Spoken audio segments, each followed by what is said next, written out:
방금 전에도 우리가 기도했고 또 우리 대표로도 기도하실 때 기도하셨지만 올해 대입 수능 시험 일자가 11월 18일 목요일입니다. 이제 2주 정도 남았습니다. 시험에 임하는 수험생들의 마음이 참 착잡하고 뭐라고 말로 표현할 수 없을 것 같은 그런 상황일 겁니다. 저 역시도 수능 세대이기 때문에 수능 시험을 쳤던 아련한 기억들이 생각이 납니다. 우리 교회에서도 지금 13명의 수험생들이 시험을 준비하고 있습니다. 이미 수시에 합격해 놓은 상태라면 그나마 마음이 편안할지 모르겠지만 정시에 모든 걸 쏟아야 하는 다수의 수험생들은 이 수능 날짜에 맞추어서 남은 기간 컨디션을 잘 조절하고 감기나 몸살 걸리지 않도록 관리하는 게 무엇보다 중요합니다. 중요한 시험 앞두고 몸살 감기라도 걸리면 굉장히 힘들어지거든요. 대학 수학 능력 평가 시험을 줄여서 수능 시험이라고 하는데요. 대학에 가서 공부하고 배울 만한 자질 요건을 갖추고 있는지를 평가한다는 뜻이죠. 그래서 이 수능 시험을 잘 치면 좋은 학교, 내가 원하는 학교, 원하는 학과에 진학할 수가 있습니다. 그렇기 때문에 수험생들에게 있어서 이 수능 시험은 무엇보다 중요한 시험입니다. 굉장히 중요한 관문입니다. 그런데 사랑하는 성도 여러분, 이 대입 수능 시험보다 훨씬 더 중요한 인생의 시험이 있는데 이것은 하나님이 내시는 수능 시험입니다. 제가 오늘 설교 제목을 수능 시험 치는 날이라고 의도적으로 언어 유희를 사용했습니다. 대입 수능 시험이 대학교에 들어가기 위해서 반드시 통과해야 될 큰 관문 테스트라면 이 하나님이 내시는 수능 시험은 하나님 나라에 들어가는 하나님이 주시는 상이 달려있는 테스트입니다. 하나님의 말씀에 순종하고 응답하는 시험이기 때문에 믿음의 수능 시험입니다. 오늘 본문이 칭찬하는 믿음의 인물은 아브라함인데요. 사실 지난번 수요일에도 아브라함과 그 아내 사라, 아브라함 가족의 믿음에 대해서 살펴보았지만 오늘은 특별히 아브라함의 믿음을 좀 더 깊이 생각해 보고자 합니다. 방금 전에 말씀드렸던 것처럼 2주 뒤면 수능 시험이 있고 또 오늘 수능 시험을 컨셉으로 설교 제목을 잡았기 때문에 오늘 1교시, 2교시, 3교시 이런 식으로 말씀을 좀 정리해 보고자 합니다. 수능 시험을 쳐본 적이 없는 분들이나 자녀분들이 수능 시험을 쳐보지 않은 사람들은 조금 낯설게 여겨질 수 있겠지만 그래도 첫째, 둘째, 셋째랑 똑같다고 생각하시고 믿음으로 받으시면 좋겠습니다. 여러분, 우리도 언젠가는 수능 시험을 치는 순간이 옵니다. 사람마다 그 시험을 치는 순간이 다르고 어떤 사람은 당장 오늘일 수도 있고 어떤 사람은 몇 년 후가 될 수도 있습니다. 분명한 것은 하나님께서 우리에게 순종을 요구하시는 그 수능 시험을 치는 때가 누구나 오기 마련이라는 점입니다. 그래서 기억해야 될 첫 번째 1교시의 시험 과목은 분별 영역입니다. 분별 영역. 한번 따라 하실까요? 분별 영역. 1교시 분별 영역의 중요한 관건은 문제를 잘 파악하고 청정하는 것에 있습니다. 우리가 수능 시험을 볼 때 문제를 맞추기 위해서는 문제를 출제한 출제자가 요구하는 답이 무엇인가를 적어내는 것, 그것을 간파하는 게 정말 중요하거든요. 여러분, 첫 번째 1교시 하나님의 시험 과목은 분별 영역입니다. 이 시험이 어디로부터 오는 시험인가, 이 시험 문제를 누가 냈는가 하는 게 참 중요한데요. 오늘 본문에서 보면 아브라함이 칭찬받고 있는 내용은 창세기 22장에 나오는 사건에 관한 내용입니다. 아브라함이 시험을 받았습니다. 여러분, 시험에는 두 가지가 있습니다.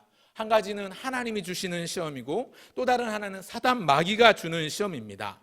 사단 마귀가 주는 시험은요, 우리를 넘어뜨리려고, 우리를 쓰러뜨리려고, 어떻게든 우리를 망가뜨리고 하나님을 떠나게 하고 망하게 하고 죽게 하려는 유혹과 도전으로 찾아오는 공격의 시험입니다.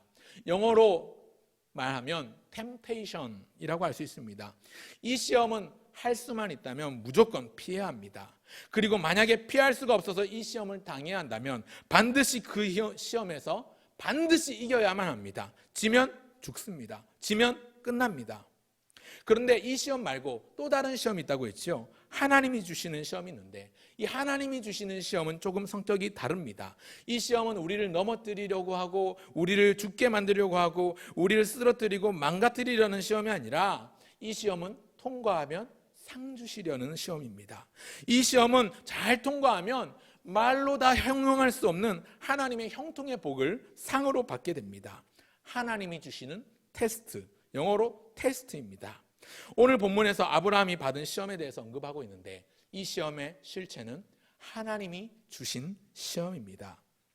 사랑하는 여러분, 어떤 일이 닥쳐올 때 우리는 이 시험의 출처를 분명히 잘 파악해야 됩니다. 마치 수험생이 문제를 제대로 이해를 해야 정답을 풀 수 있는 것처럼 문제 자체를 이해를 못하면 아무리 많은 지식을 가지고 있어도 엉뚱한 답에 체크할 수밖에 없지요. 우리가 시험 받을 때 이 시험이 누구에게서 오는 것인가, 어떤 시험인가를 먼저 잘 파악해야 합니다. 그러기 위해서 우리에게 필요한 것이 분별력입니다. 그래서 1교시 시험 과목은 분별 영역인데요. 이 시험을 받을 때에 이 시험에 어디로부터 왔는지 우리가 알아야 우리가 어떤 태도를 취할 수 있는지 우리의 태도를 정할 수가 있습니다. 사람마다 시험이 없는 사람은 없습니다. 누구나 시험이 있습니다. 남자, 여자, 노소를 막론하고 누구나 시험이 찾아오는데 근데 때때로 그 시험이 하나님이 주시는 시험일 때도 있고 사탄 마귀가 나를 공격하고 넘어뜨리려고 시험할 때도 있습니다. 무조건 다 무엇이라고 치부할 수 없지만 힘든 일을 만나거나 어려운 일을 당하거나 그래서 마음이 힘들고 어렵고 지치고 답답할 때 이것이 과연 하나님이 주시는 시험인가, 이것을 알아챈다면 힘들고 어렵고 여러 가지로 억눌림을 당하고 혹여 억울함을 당해도 버티고 견뎌내야만 하는 것입니다. 우리가 잘 알고 있는 의인 욥이 그렇게 하나님의 시험을 잘 버티고 견디고 이겨냈습니다. 자기를 위로하러 찾아온 친구들과 논쟁하기도 했었고 또 때때로 하나님 앞에 항변하면서 투정하기도 했었던 그지만 결국 하나님이 허락하셨던 이 시험을 잘 통과하고 끝까지 인내해서 사탄 마귀에게조차 그는 완전한 자가 맞구나, 사탄도 인정을 하고 하나님께서 마침내 그에게 큰 복을 주시고 이전보다 더욱더 형통케 되는 회복의 은혜를 누렸습니다. 그런가 하면 창세기에 나오는 요셉을 떠올려 볼 수가 있겠는데요. 지난주일 새벽기도회 때 담임 목사님께서 창세기 새벽기도 설교를 하셨는데 요셉 이야기를 하셨었는데 기억이 나실지 모르겠습니다. 여러분, 요셉은요 애굽의 군대 장관이었던 보디발의 집에서 종으로 일하게 됩니다. 그런데 어느 날 그를 시험하는 시험이 찾아오죠. 이 보디발의 아내가 음란한 유혹을 일삼고 자기를 도발해 옵니다. 공격해 옵니다. 요셉은 어떻게 했을까요? 지혜롭게 그 자리를 뛰쳐나와 도망쳤습니다. 이 시험은 자기가 인간적인 힘으로 자기의 정욕으로는 도무지 이길 수 있는 시험이 아니라는 것을 알았지요. 그래서 그 자리를 피해서 도망친 겁니다. 결국 이것 때문에 비록 얼마 동안 억울하게 누명을 쓰고 강간미수죄라는 죄목을 뒤집어 쓰고 감옥에 갇히기도 했지만 크게 보면 그 모든 과정에서 하나님께서 그와 함께 하셔서 그가 형통한 자가 되었고 하나님께서 일하시고 그 결과로 그를 애굽의 총리 대신으로 세우시는 결론을 맞이하기도 합니다. 뿐만 아니라 자기 가족을 위해서 하나님이 큰 구원으로 당신들의 생명을 보존하고 당신들 앞서 나를 보내셨나이다. 그런즉 나를 이를 보낸 자는 당신들이 아니요 하나님이시라 라고 자기 형에게 고백했던 요셉의 고백을 볼 수가 있습니다. 여러분, 인생의 굴곡을 맞이하거나 경험할 때, 인생의 위기를 만나고 파도를 만날 때 이것이 어디로부터 오는 것인가? 이것이 하나님이 주시는 시험인가? 사탄 마귀가 걸어오는 도발인가? 이것을 분별해야 합니다. 잘 분별하시길 바랍니다. 그리고 이런 분별력을 갖도록 영적인 민감함을 위해서 날마다 경건에 힘쓰시길 바랍니다. 그리고 우리의 기도의 제목으로 삼으시면 좋겠습니다. 하나님, 내가 당하는 모든 일들이, 모든 시험이 어디로부터 오는 것인지 알게 하옵소서. 우리에게 영안을 떠서 영적인 분별력을 허락하여 주옵소서. 오늘 1교시 중요한 관건, 이것은 바로 분별력을 가지는 것입니다. 그렇기 때문에 우리가 가져야 될 기도의 제목 첫 번째는 하나님 우리에게 영적인 분별력을 주시옵소서, 우리의 영안을 밝히 열어 주시옵소서 하는 것입니다. 그런가 하면 2교시 들어가겠습니다. 2교시 시험 과목 이름은 믿음 영역입니다. 한번 따라 하실까요? 믿음 영역. 2교시는 믿음 영역입니다. 1교시 때 문제를 잘 파악해서 문제가 지금 요구하고 있는 답이 무엇인지 알았다면 2교시의 중요한 관건은 자기가 공부하고 배운 공식대로 약속대로 그 문제를 풀어내는 것입니다. 믿음과 약속에 관한 내용을 좀 얘기해 보려고 합니다. 아브라함이 받은 시험은요 하나님께서 주신 시험입니다. 1교시 때 분별력을 가지고 이것이 하나님이 주신 시험이라고 잘 파악을 하면 그 시험의 내용이 무엇인가? 내용인즉슨 하나밖에 없는 독자, 내 아들 이삭을 내게 바치라, 번제로 드리라 라는 숙제를 내십니다. 문제를 내셨습니다. 창세기 22장에 이 스토리가 상당히 길게 나오고 있습니다. 몇 주 전에 김동기 목사님이 이 본문을 설교했기 때문에 제가 다시 길게 언급하지는 않겠지만 우리는 이미 아브라함이 이 하나님의 요구, 아들 독자 이삭을 바치라는 요구에 어떻게 했는지 너무나도 잘 알고 있습니다. 한마디로 그는 순종했습니다. 오늘 본문 17절을 다 같이 읽겠습니다. 오늘 본문 11장 17절 같이 읽겠습니다. 시작. 아브라함은 시험을 받을 때에 믿음으로 이삭을 드렸으니 그는 약속들을 받은 자로 돼 그 외아들을 드렸느니라. 아멘. 아브라함은 믿음으로 그 아들 독자 이삭을 드렸습니다. 그의 믿음은 무엇입니까? 하나님을 향한 믿음입니다. 하나님의 약속에 대한 믿음입니다. 그렇게 귀하디 귀한 아들을 바칠 수 있었던 믿음은 바로 하나님의 약속 때문이라고 17절이 분명히 약속들을 언급하고 있습니다. 아브라함은 시험을 받을 때에 믿음으로 이삭을 드렸으니 그는 약속들을 받은 자로 돼. 약속들을 받은 자로 돼. 그 외아들을 드렸느니라. 이 여기 말하는 약속들이 무엇일까요? 이 약속은 무엇이냐면 창세기 12장에서 가라 할 때 떠나면서 받았던 약속, 또 14장과 16장 그리고 21장에서도 나오는 약속 무엇입니까?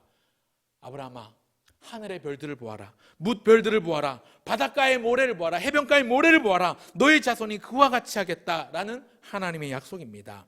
하나님께서 자손을 창대케 하실 것이라고 하셨으니 반드시 그렇게 하실 것인데 지금은 비록 하나밖에 없는 외아들 이삭이지만, 독자 이삭이지만 이 아들 이삭을 하나님 앞에 번제로 드려도 하나님은 변개함이 없으신 분, 언약에 신실하신 분이시니까 그 약속을 끝끝내 이루시고 지키실 것이기 때문에 기꺼이 이 아들 드릴 수 있다라는 것입니다. 이 믿음이 그에게 있었습니다. 그 내용이 18절과 19절에 나옵니다. 18절 19절 다시 읽겠습니다. 18절 19절 시작.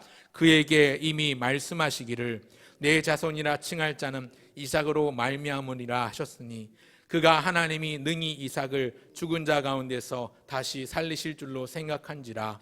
비유컨대 그를 죽은 자 가운데서 도로 받은 것. 여러분, 재미있는 점은, 또 놀라운 점은 아브라함이 믿은 것은 하나님의 약속이었습니다. 그런데 동시에 어떤 믿음이냐면 이삭을 죽여도, 번제로 바쳐도 하나님이 능히 죽은 자 가운데서 다시 살리실 줄로 그가 생각하였다는 점입니다. 실제로 여러분 창세기 22장을 보면요, 아브라함이 이삭을 바치기 위해서 아침 일찍이 일어납니다. 한번 오늘 본문 표시해 두시고 창세기 22장을 잠깐만 펴볼까요? 창세기 22장입니다. 창세기 22장에 보면 아침 일찍 일어나 아들 이삭을 데리고 종들과 함께, 사환들과 함께 사흘길을 내려갑니다. 모리아에 있는 한 산으로 내려갑니다. 그리고 3일째 종들에게 기다리게 하는데요, 창세기 22장 5절 같이 한번 읽어보겠습니다. 5절 시작. 이에 아브라함이 종들에게 이르되 너희는 나귀와 함께 여기서 기다리라. 내가 아이와 함께 저기 가서 예배하고 우리가 너희에게로 돌아오리라 하고. 여러분, 놀라운 점은 뭔지 아십니까? 지금 이제 이 이삭을 바치기로 했으니까 종들에게 뭐라고 말해야 됩니까? 너희들 여기서 좀 기다려, 내가 가서 예배하고 돌아오마, 그렇게 말해야 되는데 22장 5절에 보면 아브라함이 의도적으로 성경의 저자가 주어를 강조합니다. 내가 누구와 함께? 아이와 함께 저기 가서 예배하고 그 다음 너희에게로 돌아오리라 하는데 그 앞에 주어가 또 붙어요. 누가 돌아오리라고요? 우리가 너희에게로 돌아오리라. 여러분 생각해 보십시오.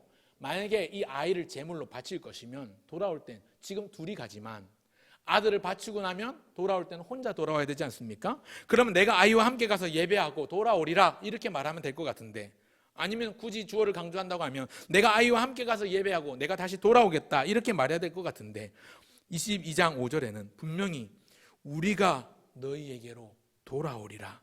지금 둘이 갔다가 올 때도 둘이 오겠다고 말을 합니다. 아브라함에게 확신이 있었습니다. 혹여 내가 이 아이를 죽여서 각을 뜨고 제잔에 불을 태워서 번제로 하나님 앞에 바친다 하더라도 하나님은 반드시 이 이삭을 다시 살려주실 것이다. 아브라함의 부활신앙입니다. 오늘 본문 다시 히브리서 돌아오십시오. 히브리서 11장 19절이 부연 설명하고 있습니다. 뭐라고 부연 설명합니까? 그가 하나님이 능히 이삭을 죽은 자 가운데서 다시 살리실 줄로 생각한지라 비유컨대 그를 죽은 자 가운데서 도로 받은 것이니라. 실제로 죽이지는 않았습니다. 그러나 죽인 거나 마찬가지라고 성경은 설명하고 있습니다. 죽은 이삭이 다시 살아난 것과 일반이다, 마찬가지라고 설명하고 있습니다. 중요한 것은 아브라함이 하나님의 약속을 굳게 믿었다는 점입니다. 여러분, 이것이 믿음의 공식입니다. 모든 믿는 자들이 반드시 외워야 될 수학 공식은 바로 이것입니다. 힘든 일을 만나고 어려운 일을 당할 때, 혹여 내가 감당하기 버거운 시험을 당할 때 그 모든 것을 이겨낼 수 있는 유일한 공식은 하나님의 약속을 붙드는 것. 신실하신 하나님은 그 약속을 반드시 지키시고 이루실 것이기 때문에 하나님을 믿고 하나님의 약속을 믿는 것, 이것이 모든 시험을 잘 치러낼 수 있는 탁월한 공식입니다. 하나님을 믿고 하나님의 약속을 믿으시는 저와 여러분 모두가 되시길 바랍니다. 그런가 하면 마지막 세 번째 3교시는 실천 영역인데요. 3교시는 실천 영역입니다. 한번 따라 합시다. 실천 영역.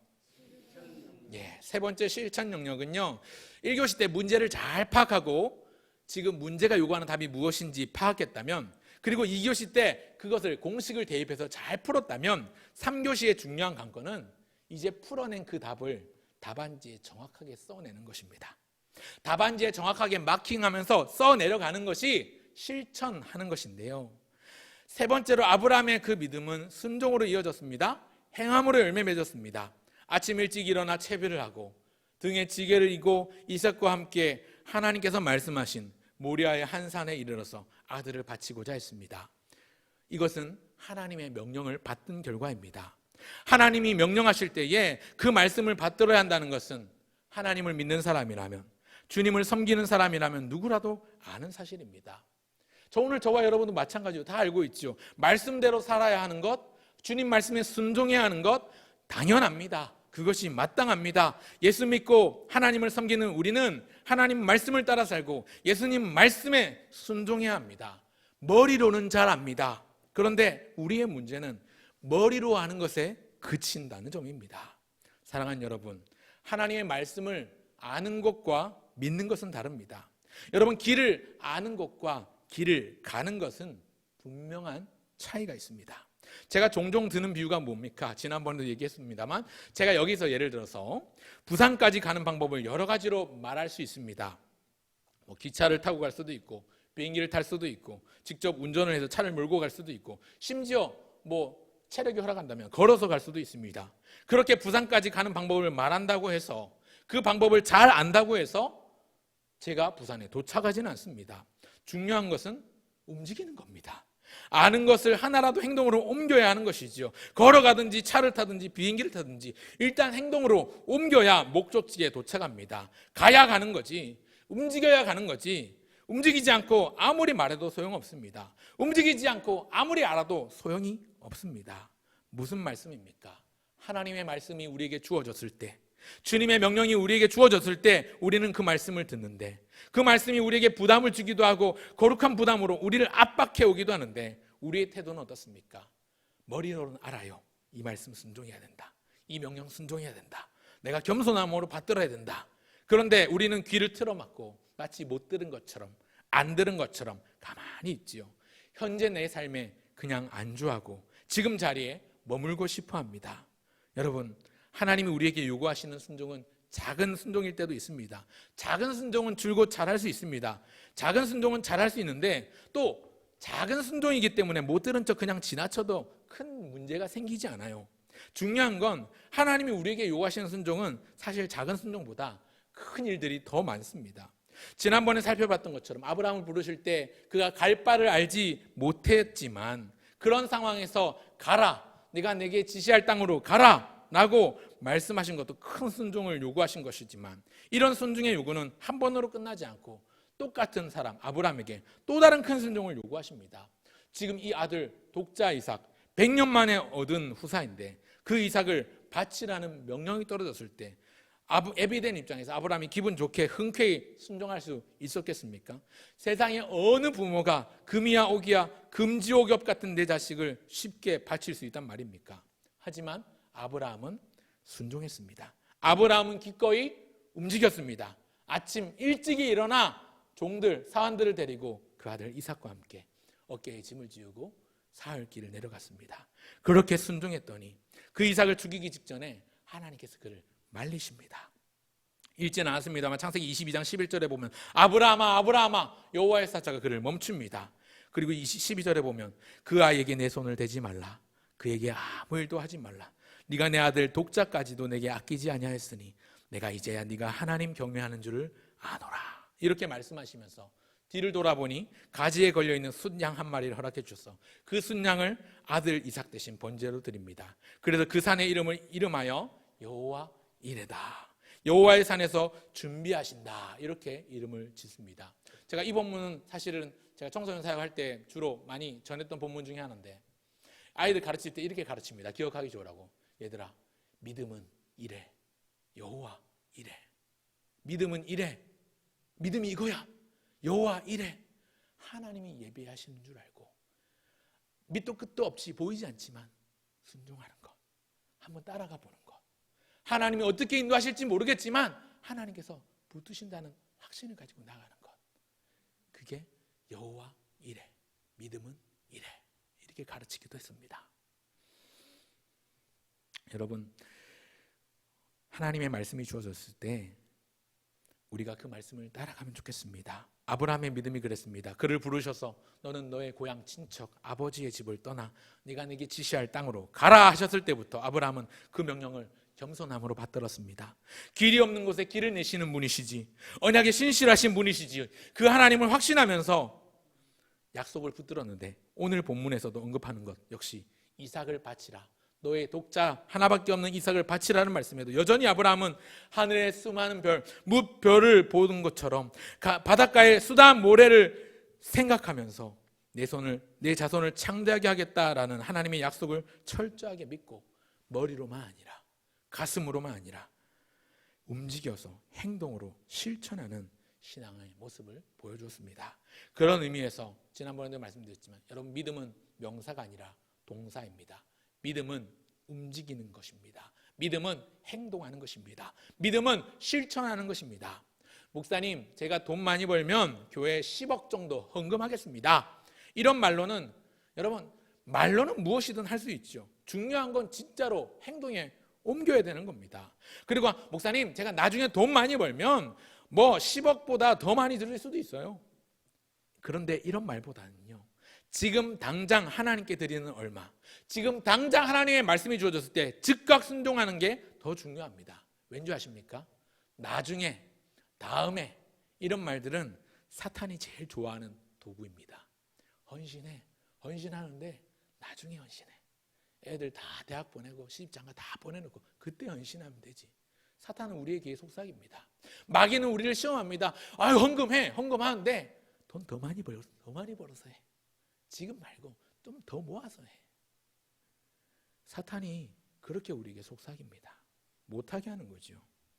오늘 문제가 요구하는 답이 무엇인지 문제를 잘 파악하는 것도 중요하고, 그리고 우리가 배운 공식대로 하나님의 약속을 붙잡고 그 공식을 대입해서 약속을 끝까지 잘 푸는, 약속을 붙잡음으로 문제를 잘 푸는 것도 중요합니다. 그런데 이것만으로 부족해요. 마지막 필요한 건 무엇입니까? 문제의 해답을 얻었다면 이제 답안지에 잘 써내려가야 되는데, 마킹을 잘 해야 되는데, 이것이 무엇입니까? 우리의 일상으로, 우리의 삶으로 행하며 실천하는 것입니다. 저는 벌써 20년도 더 됐습니다만 제가 수능시험 외국어 영역 4교시였는데 수능시험 이제 OMR 카드에 마킹하다가 마지막 6문제를 다 답안지를 밀렸었어요. 수능시험 요령 중에 하나가 쉬운 문제부터 먼저 풀고 잘 생각나지 않는 건 나중에 풀으라고 체크하고 나중에 풀라는 게 수능시험 볼 때 중요한 철칙인데, 쉬운 문제부터 먼저 풀고 나중에 어려운 문제를 풀어야 시간을 아낄 수가 있으니까 그렇게 하다 보니까 답안지로 마킹하다가 밀렸어가지고 시간이 충분했으면 시험 감독관한테 얘기해서 OMR 카드 답안지를 다시 받아가지고 다시 똑같이 받아 적었을 텐데 저 같은 경우는 시간이 촉박한데 갑자기 마지막 7문제를 다 밀려 쓰는 바람에 뭐 잘못 마킹을 했는지 뭐 잘못 마킹했어도 몇 문제는 맞았더라고요 보니까. 근데 이런 일들, 이런 실수를 범하지 않아야 합니다. 무엇입니까? 실천하고 삶으로 살아내는 것이 무엇보다 중요합니다. 이제 말씀을 맺겠습니다. 여러분, 이 일에 우리 예수님이 본이 되고 모범이 되셨습니다. 여러분, 예수님은요 성부 하나님을 전적으로 신뢰하셨고 그분의 뜻에 철저하게 순종하셨습니다. 그래서 자신을 주셨습니다. 이 모든 것은 하나님의 말씀을 이루시고자, 약속을 성취하시고자, 그래서 첫 열매가 되어 주셨습니다. 그분은 3일 만에 부활하셔서 오늘 우리에게도 산 소망을 갖게 하셨습니다. 마치 아브라함이 하나님께 이삭을 번제로 바치면 하나님이 그를 다시 살려주실 것이라는 부활신앙을 가진 것처럼 예수님께서 돌아가셨다가 살아나심으로 말미암아 오늘 모든 잠자는 자들의 첫 열매가 되어주셨고 우리로 하여금 부활신앙을 갖게 하셨습니다. 예수님이 우리의 부활신앙을 주신 분이십니다. 본이 되시고 모범이 되신 거지요. 말씀을 맺으면 여러분, 오늘 믿음의 수능시험을 말씀드렸습니다. 우리는 모두 다 수능시험을 치를 것입니다. 대입수능은 뭐 치는 사람도 있고 안 치는 사람도 있을지 몰라도 믿음의 수능시험은 누구라도 하나님의 백성이라면 치게 되어 있습니다. 1교시 분별 영역의 키포인트를 기억하십시오. 문제를 잘 파악하고 하나님의 말씀을 청종하는 데 중요한 포인트가 있습니다. 시험이 닥쳐오고 어려움이 몰려올 때 내 믿음과 내 마음과 나의 전부를 뒤흔들 만한 사건들이 나에게 일어날 때 이것이 하나님이 주시는 시험인가, 사탄 마귀가 도발하는 유혹인가를 잘 분별해야 됩니다. 사탄 마귀가 주는 공격이라면 피해야 합니다. 하지만 하나님이 주시는 시험이라면 기꺼이 또 이것을 잘 치러내면 하나님이 귀한 상급 주신다, 이런 믿음으로 겸손하게 응해야 합니다. 영적인 분별력을 가지도록 기도하시면 좋겠습니다. 2교시의 키포인트는 정답을 푸는 공식. 무엇입니까? 하나님의 약속을 끝까지 포기하지 않고 잘 붙잡는 것, 하나님의 약속을 붙잡는 것입니다. 시험을 만나고 어려움을 만날 때 하나님과의 약속을 끝까지 잘 붙들어야 이 시험을 잘 치를 수 있습니다. 마지막 3교시 실천 영역의 키포인트는 실제 행함으로 순종하는 것입니다. 말만 믿는다 하는 게 아니라, 말이 아니라 삶으로 나의 생활 가운데 그 믿음을 증명해내는 게 3교시의 중요한 관건입니다. 여러분, 3가지 말씀드렸습니다. 문제를 잘 파악한 다음에 배운 공식, 하나님의 약속을 붙잡고 문제를 풀고 정답을 알았다면 답안지에 잘 써내려가는데 행함으로 써내려가야 하는 것입니다. 여러분, 우리의 믿음이 머리로만 아는 지식적인 믿음이 되기보다, 혹여 우리의 가슴만 뜨거운 감정적인 믿음이 되기보다 하나님을 아는 것과 믿는 일에 하나가 되어 온전한 사람을 이루게 하옵소서 기도하고, 나의 일상에서 내 생활 가운데서 날마다 하나님을 기쁘시게 하고 나의 말과 행동과 마음과 생각들이 하나님을 향하여 열려서 하나님의 마음을 시원케 하는, 무더운 여름날 얼음 냉수가 그 농부의 가슴을 시원하게 적시듯이 우리의 삶을 통해서 하나님을 영화롭게 하고 하나님께 영광이 되는 삶을 살아가는, 그래서 하나님이 칭찬하고 하나님이 인정하시는 믿음의 사람으로 저와 여러분 모두가 살아가시기를 주의 이름으로 축원합니다.